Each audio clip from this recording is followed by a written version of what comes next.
The mega-urban region of Ho Chi Minh City in South Vietnam is one of the most dynamic examples of rapid urban development over the last 2 decades and therefore one of the regions most affected by climate change and risks in Vietnam.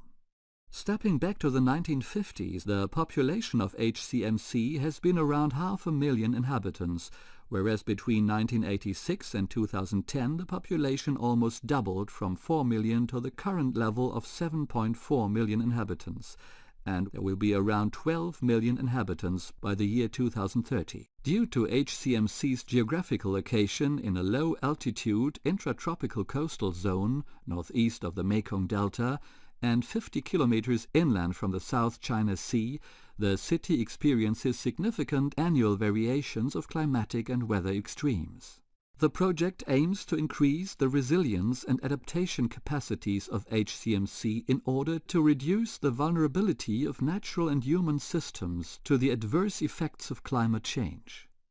Already after the war, we had the problems of uncontrolled urban growth, but since 1990, the city grew very fast. Up to now, we have 7 million inhabitants, and we look forward to have around 10 million in the next years, so which is the threshold for being a megacity or something like that. Ho Chi Minh City is located near the East China coast, and in general, it's a low-lying area. Yeah? And urbanization has taken historical place on areas that did have a higher elevation and started 10 years ago to develop into low-lying areas. It's one of the problems you have. This is a vicious circle. Always when you invest here in the city gets more attractive and more people from the countryside come into the city, and the problem will become bigger and bigger over time. What we can see is that, of course, the urban infrastructure and the whole setup of the city does not fit to this number of inhabitants. Những cái thách thức khác thì chúng tôi cũng hiện nay cũng vẫn còn là băn khoăn là về cái tính khả thi mà để mà thực hiện các cái giải pháp làm sao để giảm thiểu vấn đề ô nhiễm độc lực. Tuy nhiên cái vấn đề thực tế thì nó không đơn giản như vậy, là tại vì bên cạnh cái vấn đề mà bảo vệ môi trường, tức là đảm bảo cái vấn đề về môi trường cho thành phố, thì thành phố cũng còn một cái việc mà là phải phát triển kinh tế. Thì giữa cái phát triển kinh tế và cái bảo vệ môi trường này thì chúng ta phải cân nhắc như thế nào và có những giải pháp như thế nào để mà hài hòa giữa cái phát triển kinh tế với lại cái bảo vệ môi trường. Chứ nếu chúng ta cứ nghĩ là chúng ta sẽ giữ làm sao cho được nhiều cái quỹ đất nông nghiệp. In Vietnam, we perceive that particularly the urban middle class population is growing rapidly, and this urban middle class population, we call them new consumers, have a sharply increasing ecological footprint. At the moment they have 500,000 cars in the city, and they will, if the growth rates go on in this way, then they will have in 2020 about 2 million cars in the city. In my opinion, the road capacity will not be able to cope with this. Also 5 million motorbike, a big number, 5 million motorbike, very, very big number. You can imagine 5 million. If we don't change to public transport, we should change to public transport. We now have 7% of people using public transport. Also, now we want to change to 30%. 30% is a big number until 2020. So we have to plan many, like you see, underground railway and elevated railway. The problem with subway systems in a city like this is on one side it's very, very expensive. So the construction cost for 140 kilometers is about 3,500 billion US dollar. A system like this has to be digged very deep under the ground because the whole city is built on mud. The main problem is how to influence this rapid urban development process.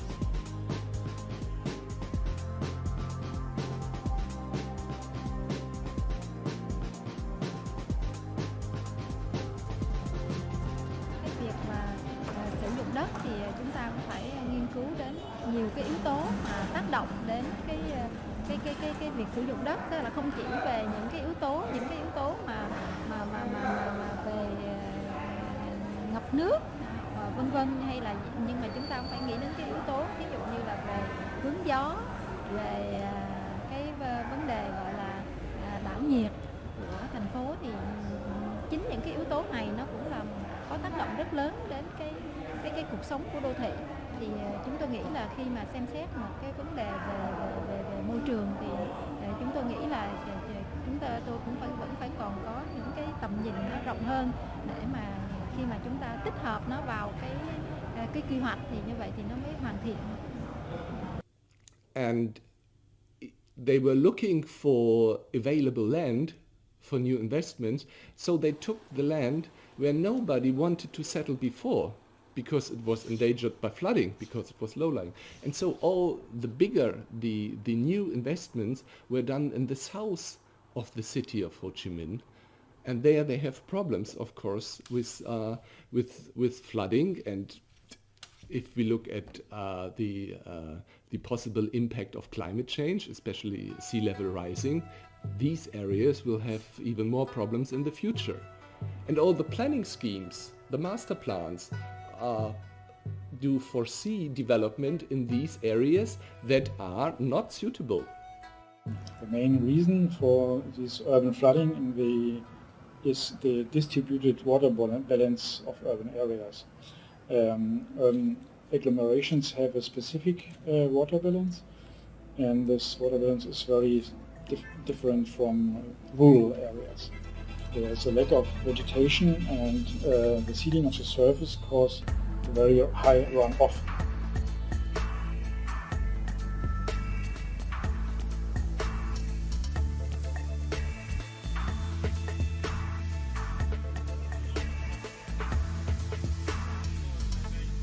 Newly developed areas, and therefore it is visible that without redirecting the new urban developments into more favorable areas, it will not be possible to solve the urban flooding problem only with technical drainage improvements.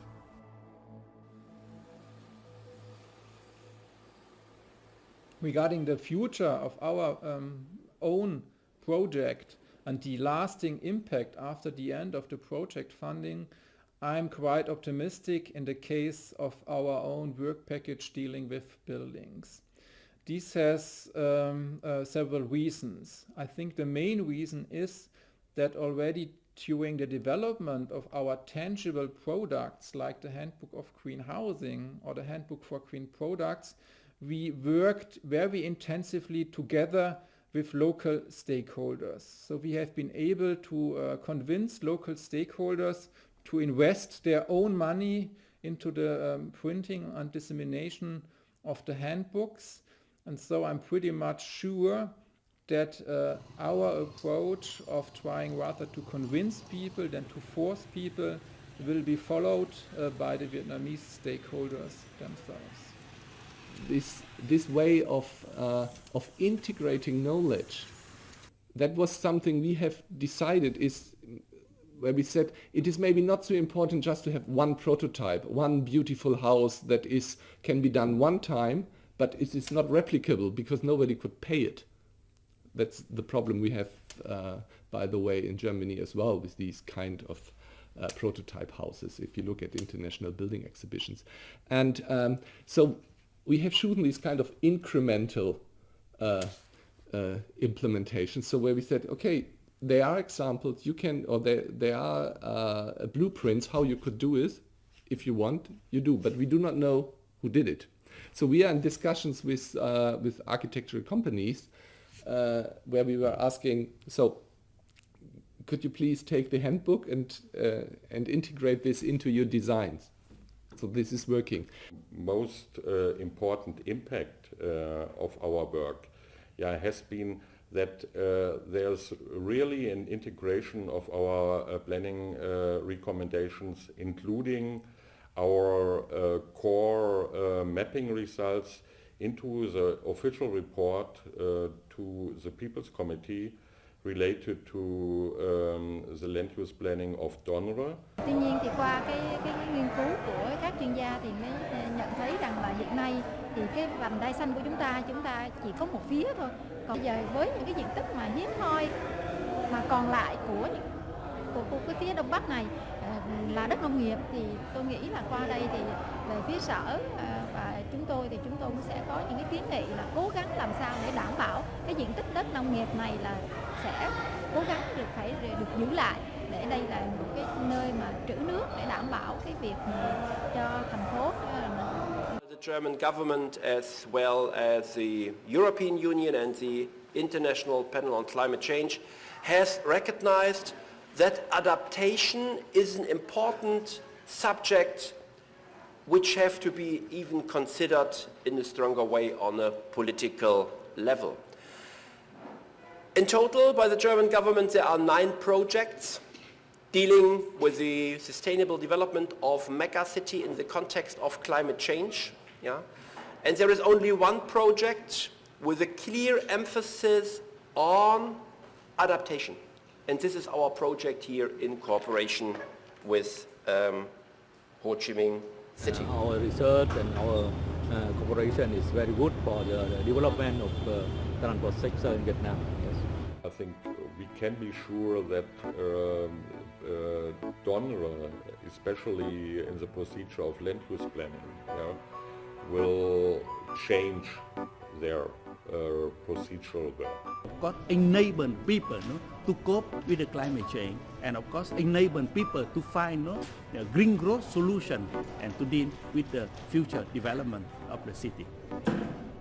To change the mindset, to bring in new ideas, that we have set up a kind of capacity building, which has really influenced the thinking of decision makers, at least in administration. That is something that is, at the end, the biggest impact of the project.